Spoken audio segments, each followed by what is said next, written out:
ప్రియ దేవుని బిడ్డలారా, బైబిల్ చదవటం వినటం వల్ల మనలో విశ్వాసం పెరుగుతుంది. మన మార్గానికి త్రోవ చూపుతుంది. సమస్త జనులను శిష్యులనుగా చేయడి మత్తయి 28:19 వచనంలో దేవుని వాక్యం తెలియచేస్తోంది. తెలుగు బైబిల్స్ను ఆర్ఆర్కే మూర్తి గారు రీసెర్చ్ చేసి విశ్లేషణ చేసిన బైబిల్లోని ప్రతి అధ్యాయాలను వచనాలను వరుస క్రమంలో అనగా ఆదికాండం నుండి ప్రకటనా గ్రంథం వరకు ఇవ్వబడుతుంది. ప్రతి ఒక్కరూ ఆధ్యాత్మికంగా విశ్వాసంలో బలపడి మీ జీవితంలో ఎదుర్కొంటున్న సమస్యల నుండి విడుదల పొందండి. ప్రతి ఒక్కరూ మీ దీవెన టీవీని సబ్స్క్రైబ్ చేసి ఈ వాక్యాన్ని లైక్ చేసి మీ మిత్రులకు బంధువులకు షేర్ చేయండి. దేవుని సువార్తను ప్రకటింపబడుటలో మీరు పాలిభాగస్తులు కండి. ప్రియ దేవుని బిడ్డలారా, మన ధ్యాన భాగం యోహాను సువార్త 9వ అధ్యాయం 18 నుండి 41వ వచనం వరకు జాగ్రత్తగా వినండి. యేసు ప్రభు గుడ్డివాని కండ్లు తెరిచాడు. వాడు గుడ్డివాడై ఉండి చూపు పొందాడని యూదులు నమ్మక చూపు పొందిన వాని తల్లిదండ్రులను పిలిపించి వారినడిగారు, గుడ్డివాడై పుట్టాడని మీరు చెప్పే మీ కుమారుడు వీడేనా? అలాగైతే ఇప్పుడు వీడేలాగు చూస్తున్నాడు? అందుకు వాని తల్లిదండ్రులన్నారు, వీడు మా కుమారుడని, వీడు గుడ్డివాడుగా పుట్టాడని మేమెరుగుదుము. ఇప్పుడు వీడు ఎలాగు చూస్తున్నాడో ఎరగము. ఎవరు వీడి కన్నులు తెరిచారో అదీ ఎరగము. వీడు వయస్సు వచ్చినవాడు, వీడినే అడగండి, తన సంగతి తానే చెప్పుకుంటాడు. వాని తల్లిదండ్రులు యూదులకు భయపడి అలా చెప్పారు. ఎందుకనగా ఆయన క్రీస్తు అని ఎవరైనా ఒప్పుకుంటే వాణ్ణి సమాజ మందిరములో నుండి వెలివేస్తామని యూదులు అంతకు ముందు నిర్ణయించుకొని ఉన్నారు. కావున వాని తల్లిదండ్రులు అన్నారు, వాడు వయస్సు వచ్చినవాడు, వాణ్ణే అడగండి. కాబట్టి వారు గుడ్డివాడై ఉన్న మనిషిని రెండో మారు పిలిపించి అన్నారు, దేవుణ్ణి మహిమపరచు, ఈ మనుష్యుడు పాపి అని మేమెరుగుదుము. వాడన్నాడు, ఆయన పాపి అవునో కాదో నాకు తెలియదు. నేను ఒకటి మాత్రము ఎరుగుదును, నేను గుడ్డివాడినై ఉండి ఇప్పుడు చూస్తున్నాను. అందుకు వారన్నారు, ఆయన నీకేం చేశాడు? నీ కన్నులు ఎలా తెరిచాడు? వాడన్నాడు, ఇందాక మీకు చెప్పాను గాని మీరు వినలేదు. మీరెందుకు మళ్లీ వినగోరుతున్నారు? మీరు ఆయన శిష్యులు కాగోరుతున్నారా ఏమిటి? అందుకు వారన్నారు, నీవే వాని శిష్యుడవు, మేము మోషే శిష్యులం. దేవుడు మోషేతో మాట్లాడానని మేమెరుగుదుము గాని వీడెక్కడి నుంచి వచ్చాడో ఎరుగము. వారాయన్ను దూషించారు. అందుకు ఆ మనుష్యుడన్నాడు, ఆయన ఎక్కడి నుండి వచ్చాడో మీకు తెలియకపోవడం ఆశ్చర్యమే. అయినా ఆయన నా కన్నులు తెరిచాడు. దేవుడు పాపుల మనవి ఆలకించడని ఎరుగుదుము. ఎవడైనా దేవభక్తుడై ఉండి ఆయన చిత్తము చొప్పున జరిగించిన ఎడల ఆయన మనవి ఆలకిస్తాడు. పుట్టుగుడ్డి వాని కన్నులు ఎవరైనా తెరిచినట్లు లోకము పుట్టినప్పటి నుండి వినబడలేదు. ఈయన దేవుని వద్ద నుండి వచ్చినవాడు కాని ఎడల ఏమీ చెయ్యనేరడు. అందుకు వారన్నారు, నీవు కేవలము పాపివై పుట్టినవాడవు, నీవు మాకు బోధించవచ్చావా? వారతన్ని వెలివేశారు. పరిసయ్య మత గురువుల వాదం ఎలా ఉంది? పాపి అయిన మనుష్యుడు అద్భుతాలు ఎలా చేయగలడు? ఇతడు నా కండ్లు తెరిచాడు. ఇది గొప్ప అద్భుతం గనుక ఇతడు ప్రవక్తే, పాపి కాడు, దేవుని వద్ద నుండి వచ్చినవాడు. యూదులకు అతని సాక్ష్యం మీద నమ్మకం లేదు. సత్యాన్ని తారుమారు చేయడానికి మతనాయకులు పడే ప్రయాస అంతా ఇంతా కాదు. అతని తల్లిదండ్రులను పిలిపించారు. వీడు గుడ్డివాడు, ఇప్పుడు చూస్తున్నాడు, వీనికి కండ్లు వచ్చాయి నిజమే గాని ఎలా వీనికి చూపు వచ్చింది అనేది వారి చర్చ. యేసు చేసిన అద్భుతాలకు ఆయనను మహిమపరచడం వారికిష్టం లేదు. ప్రజలైతే అద్భుతాన్ని గుర్తించారు. ఆ గుడ్డివాని తల్లిదండ్రులు తమ కుమారుణ్ణి గురించి చెప్పింది ఒకే మాట, మా కుమారుడు గుడ్డివాడుగా పుట్టినవాడే, ఇప్పుడు చూడగలుగుతున్నాడు, ఇందులో సందేహమేమీ లేదు. మిగతా విషయాలు మమ్మల్ని అడగొద్దు. యేసు పేరెత్తితే ఈ మతనాయకులకు గిట్టదు, వీరిని వెలివేస్తారు. ఈ మతనాయకులకు యేసును ఘనపరచడం సుతరాము ఇష్టం లేదు. అది అసలు రహస్యం. వీరు పాడిన పాటే పాడుతున్నారు. ఇతడు సబ్బాతు నిబంధన మీరాడు గనుక ఇతడు పాపి. ఇతని వల్ల ఈ అద్భుతం జరగలేదు. యేసును కాదు, దేవుణ్ణి మహిమపరచండి అంటున్నారు. వీరి భక్తివాదం వెర్రితలలు వేసింది. యేసే దేవుడు, దేవుని కుమారుడు. దేవుడు ఏమై ఉన్నాడో అది యేసు అయి ఉన్నాడు. అయితే యేసును పాపి అంటున్నారు. అతడన్నాడు, నాకిదంతా తెలియదు, ఒకటి మాత్రం చెబుతాను, నేను ఇంతవరకు గుడ్డివాణ్ణే, ఇప్పుడు చూస్తున్నాను. ఊరికే ఇదే ప్రశ్న మరల మరల అడిగి నన్ను విసికించకండి, వేధించకండి. నేను పాపిని, ఇప్పుడు పరిశుద్ధుణ్ణి అయ్యాను. నేను మృతుడను, ఇప్పుడు బ్రతికాను. నేను తప్పిపోయాను, ఇప్పుడు సరైన చోటికి వచ్చాను అనేది మంచి సాక్ష్యం, క్లుప్తమైన అర్థవంతమైన సాక్ష్యం. చీకటిలో నుండి ఆశ్చర్యకరమైన వెలుగులోనికి వచ్చాను, ఆయనకు కృతజ్ఞుణ్ణి అని చెబితే అదే అసలైన సిసలైన సాక్ష్యం. ఒకప్పుడు క్రీస్తును ఎరుగను, ఇప్పుడు ఆయన నా రక్షకుడు, ప్రభువు. కొందరు తమ సాక్ష్యాన్ని ఆకర్షణీయంగా చేయడానికి నగిషీలు చెక్కుతారు. నాటకీయత ఉట్టిపడేటట్లు సాక్ష్యమిస్తారు. అదంతా అనవసరం. ఉన్నది ఉన్నట్లు, జరిగింది జరిగినట్లు చెప్పేదే సాక్ష్యం. కొందరు తమ సాక్ష్యంలో జరిగిన దానికి ఎక్కువ ప్రాముఖ్యమిస్తారు. జరగనున్నదేమీ చెప్పరు. నేను ఒకప్పుడు గజ దొంగను, ఎన్నో సాహసాలు చేశాను, నేను మహా తాగుబోతును, రౌడీని, వ్యభిచారిని అంటూ సాగదీసి చెప్తారు. చివరికి చెప్తారు, నేను సువార్త విన్నాను, రక్షించబడ్డాను. అతడు మునుపు చేసిన చెడు కార్యాలను ఎక్కువగా జ్ఞాపకం చేసుకుంటారు. మీ సాక్ష్యానికి కేంద్రంలో యేసు ప్రభువును నిలువబెట్టండి. ఆయన్ను మహిమపరచండి. ఆ గుడ్డివాణ్ణి చూడండి, రెండే రెండు మాటలు, నేను గుడ్డివాణ్ణి గాని ఇప్పుడు చూస్తున్నాను, ఇంతే సంగతులు. జరిగిన అద్భుతానికి వేరే కారణాల కోసం పరిసయ్యులు వెతుకుతున్నారు. అద్భుతం జరగలేదని వారు చెప్పలేదు. ఆ మనిషి అడుగో అక్కడే ఉన్నాడు. నాకు కండ్లు వచ్చాయర్రో అని వాడు బహిరంగంగా చెప్తున్నాడు. ఈ పరిసయ్యుల గొడవంతా చూచి వాడు ఛలోక్తిగా 2-3 మాటలన్నాడు. అయ్యలారా, మీరు ఇన్నిసార్లు ఇంతగా అదే సంగతిని ప్రస్తావిస్తున్నారు, మీకంత ఆసక్తి ఎందుకు? ఒకవేళ మీరు ఆయన శిష్యులు కాగోరుతున్నారా? గుడ్డివాడు ఆ మతనాయకులకు చురక అంటించాడు. వారికి ఉక్రోషం ముంచుకొచ్చింది.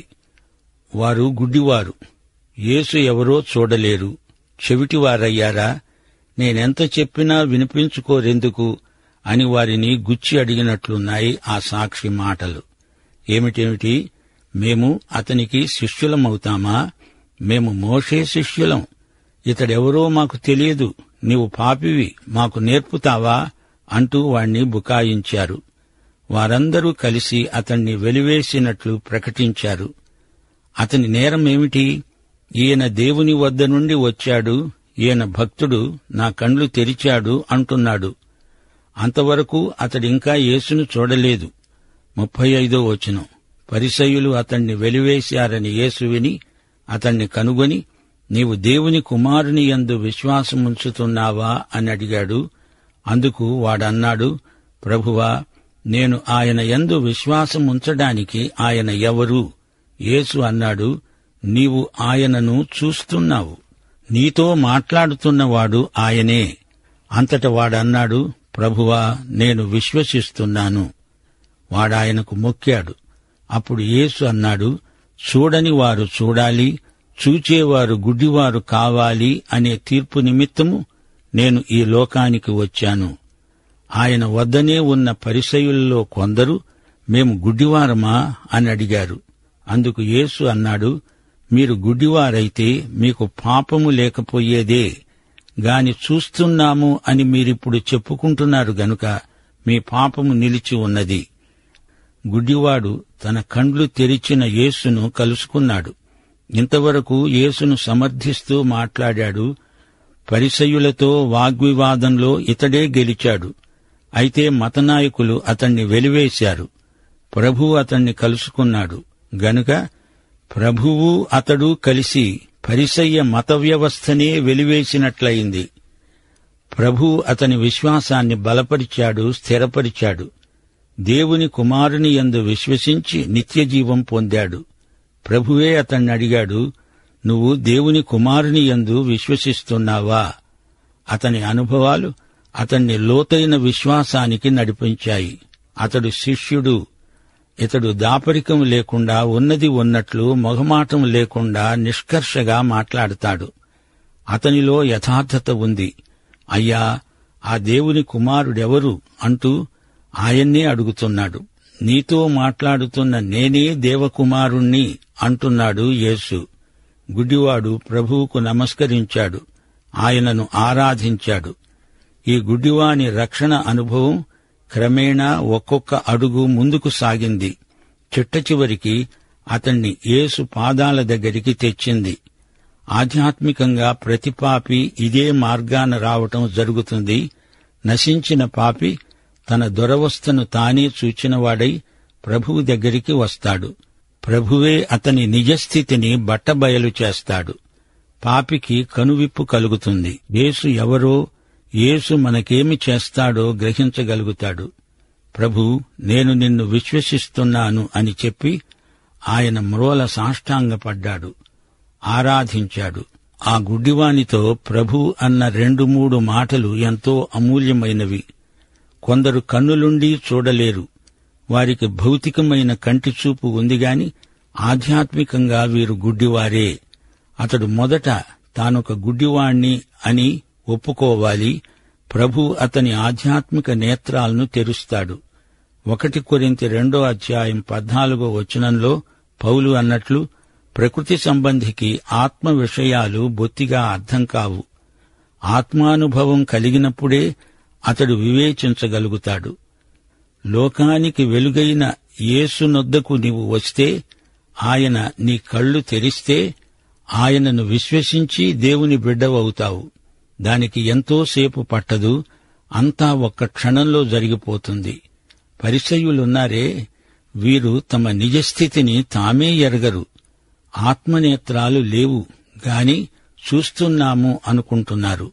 వారికి మతం ఉంది, మతాసక్తి ఉంది గాని ప్రభువు తీర్పు తీరుస్తున్నాడు. మీరు గుడ్డివారు. ప్రభువును వ్యక్తిగతంగా చూచి విశ్వసించనివాడు నశించినవాడే. అతడు చీకటిలో ఉన్నాడు. అలాంటి వ్యక్తిని ప్రభువు అంచెలంచెలుగా తన ప్రత్యక్షంలోనికి నడిపిస్తాడు. యేసు వెలుగు గుడ్డివారిపై ప్రకాశిస్తుంది. మత్తయి సువార్త 6:23 ప్రభు అన్నాడు, నీ కన్ను చెడినదైతే నీ దేహమంతా చీకటిమయమై ఉంటుంది. నీలో ఉన్న వెలుగు చీకటి అయి ఉన్న ఎడల ఆ చీకటి ఎంతో గొప్పది. యేసును గురించి అంతా తెలిసినా, ఆయన లోకానికి వెలుగు అని ఎరిగినవాడవైనా, యేసును విశ్వసించకపోతే నీ గుడ్డితనం మరీ ఘోరమవుతుంది. ఆయన నీ ఎదటే ఉన్నా, ఆయనను విశ్వాసంతో అంగీకరించకపోతే నీ గుడ్డితనం అలాగే ఉండిపోతుంది. ఈ మాటలు వింటున్న పరిసయ్య మతనాయకులు, అయితే మేము గుడ్డివారమా అని అడిగారు. గుడ్డివాని భౌతిక ఆధ్యాత్మిక నేత్రాలు తెరుచుకున్నాయి గాని గుడ్డివారై ఉండి మేము చూస్తున్నాము అనే వారి గుడ్డితనం నిలిచి ఉంటుంది.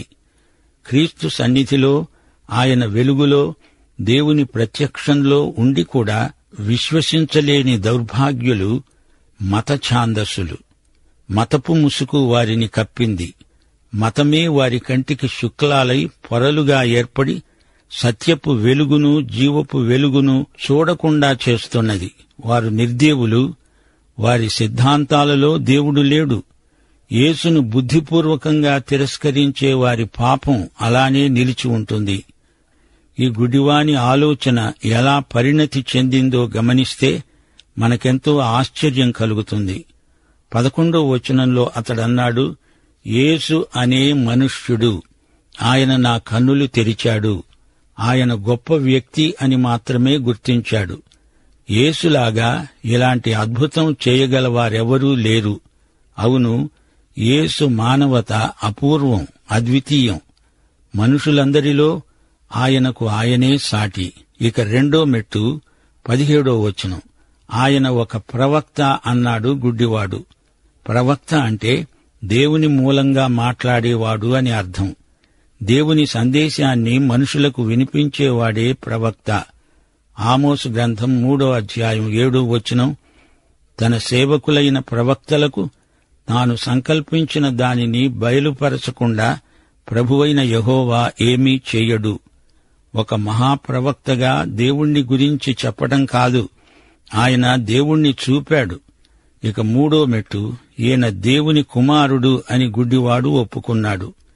గొప్ప మనిషి, గొప్ప ప్రవక్త అంటే సరిపోదు, అంతకు మించి ఈయన దేవుని కుమారుడు అని గుడ్డివాడు గుర్తించాడు.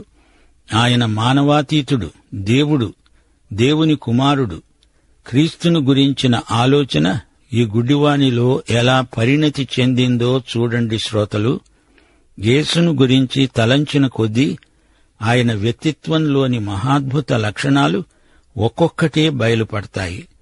అయితే ఈ లోకంలో మరే మనిషిని గురించి తలంచిన కొద్దీ వారి బలహీనతలు బయటపడతాయి. కాలంలో, నిత్యత్వంలో యేసు గుణాతిశయాలు మన ఆలోచన పరిణతిని మరీ లోతుకు తీసుకువెడతాయి. యోహాను సువార్త 9వ అధ్యాయం మన ఆత్మ వికాసానికి ఎంతగానో దోహదపడుతుందని వేరే చెప్పనక్కర్లేదు. గుడ్డి కండ్లకు వెలుగు యేసే. గుడ్డివాని కండ్లకు యేసు ఉమ్మి బురద చికిత్స. మార్కు సువార్త 7వ అధ్యాయం 33వ వచనంలో ప్రభువు ఒక చెవిటివాని చెవులలో తన వేళ్లు పెట్టి ఉమ్మివేసి వాని నాలుకను ముట్టి ఎఫ్ఫతా అన్నాడు. ఆ చెవిటి నత్తివానికి చికిత్స యేసు ఉమ్మి. యేసు నోటి లాలాజలానికి కూడా స్వస్థపరిచే శక్తి ఉంది. అయినా స్వస్థతకు యేసు వాడిన పద్ధతి కాదు ముఖ్యం. రోగికి విశ్వాసం, యేసు యొక్క కృప, ఈ రెండు మేళవించినప్పుడు స్వస్థత అక్కడికక్కడే కలుగుతుంది. సిలోయము కోనేటి నీటిలో అతడు కడుక్కున్నాడు. లవదికయ సంఘాన్నే యేసు ఉమ్మివేశాడు. అది శిక్ష. గుడ్డివాని కంటిమీది యేసు ఉమ్మి, నత్తి చెవిటివాని చెవుల్లో యేసు ఉమ్మి రక్ష. అది స్వస్థత. గుడ్డివాడు బాగుపడ్డాడు. గాని అతణ్ణి బాగుచేసిన యేసు మీద పరిసయ్య మతనాయకులకు ఎంతో అక్కసు. పరిసయ్య మత గురువులను, నాయకులను యేసు గద్దించాడు, వారికి హితబోధ చేశాడు. యేసు ప్రత్యక్షం, యేసు తీర్పు, ఈ రెండు యోహాను సువార్త 9వ అధ్యాయంలో ఉన్నాయి. యెషయా ప్రవచనాల నెరవేర్పు ఈ అధ్యాయంలో తేటగా కనపడుతోంది. చూచారా? యెషయా 42వ అధ్యాయం 7వ వచనం.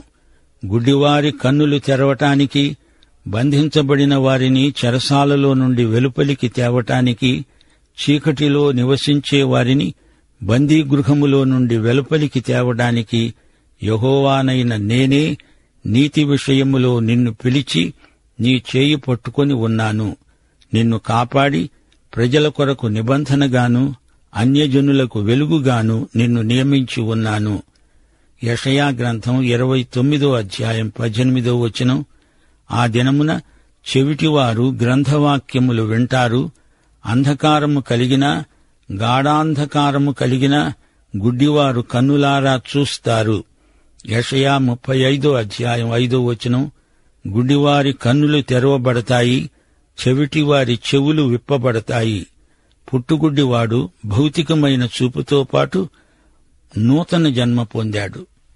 మరో మాట, యేసు నేల మట్టిని తన ఉమ్మిని కలిపి బురద చేశాడు. మనిషి నేల మట్టే కదా. ఆదికాండం 2వ అధ్యాయం 7వ వచనం. దేవుడు నేల మట్టితో నరుణ్ణి నిర్మించి వాని నాసికారంధ్రముల్లో జీవవాయువు ఊదగా నరుడు జీవాత్మ అయ్యాడు. ఆ దేవుడే యేసు. ఆయన ఇప్పుడు తన ఉమ్మితో నేలమట్టిని కలుపుతున్నాడు. యోహాను సువార్త 9వ అధ్యాయం 14వ వచనం. యేసు బురద చేసి వాని కన్నులు తెరిచిన దినం విశ్రాంతి దినం. యేసు విశ్రాంతి దినాన చేత్తో ఈ పని చేశాడు అనేది పరిసయ్యుల దృష్టిలో ధర్మశాస్త్రానికి వ్యతిరేక చర్య. పాపులు లోకంలో ఉన్నంతవరకు యేసుకు విశ్రాంతి ఎక్కడిది? పరిసయ్య మతనాయకుల భక్తి ధర్మశాస్త్రంలోని అక్షరాలకు పరిమితమైపోయింది. నికోదేమును యేసు ఏమన్నాడు? నీవు ఇశ్రాయేలుకు బోధకుడవై ఉండి వీటిని ఎరుగవా? నా సహోదరులారా, బోధకులమైన మనము మరీ కఠినమైన తీర్పు పొందుతామని తెలుసుకొని మీలో అనేకులు బోధకులు కాకుండా ఉంటే మంచిది. దేవుడు నిన్ను సమృద్ధిగా దీవించునుగాక. ఆమేన్.